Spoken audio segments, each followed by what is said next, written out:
एक गांव में एक आदमी रहता था। टोपी बेचना उसका काम था। अपने गांव के साथ ही वह आसपास के दूसरे गांवों में भी घूम घूम कर टोपियां बेचा करता था। वह रोज सुबह एक बड़ी सी टोकरी में ढेर सारी रंग बिरंगी टोपियां भरता और उसे सिर पर लादकर घर से निकल जाता। सांझ ढले सारी टोपियां बेचकर वह घर वापस आता था। एक दिन अपने गांव में टोपियां बेचने के बाद वह पास के एक दूसरे गांव जा रहा था। दोपहर का समय था।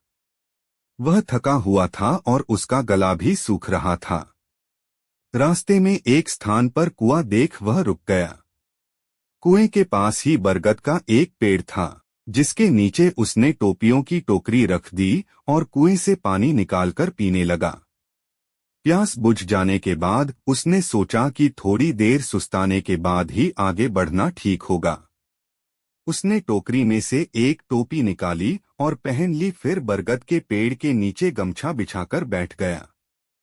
वह थका हुआ तो था ही, जल्दी ही उसे नींद आ गई। वह खर्राटे मारते हुए सो रहा था कि शोर शराबे से उसकी नींद उचट गई। आंख खुली तो उसने देखा कि बरगद के पेड़ के ऊपर ढेर सारे बंदर उछल-कूद कर रहे हैं। वह यह देखकर चकित रहा गया कि उन सब बंदरों के सिर पर टोपियां थीं। उसने अपनी टोपियों की टोकरी की ओर दृष्टि डाली तो सारी टोपियां नदारद पाई। चिंता में वह अपना माथा पीटने लगा। सोचने लगा कि अगर बंदर सारी टोपियां ले गए तो उसे बड़ा नुकसान हो जाएगा। उसे माथा पीटता देख बंदर भी अपना माथा पीटने लगे। बंदरों को नकल उतारने की आदत होती है। वे टोपी वाले की नकल उतार रहे थे।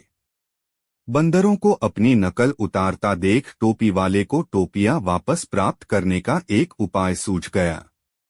उपाय पर अमल करते हुए उसने अपने सिर से टोपी उतारकर फेंक दी। फिर क्या था, बंदरों ने भी अपनी अपनी टोपियां उतारकर फेंक दी। टोपी वाले ने झटपट सारी टोपियां टोकरी में इकट्ठी की और आगे की राह पकड़ ली। इस कहानी से हम ये सीख मिलती है कि सूझबूझ से हर समस्या का हल निकाला जा सकता है। ऐसे कहानियां सुनने के लिए हमारे चैनल को सब्सक्राइब करें। धन्यवाद।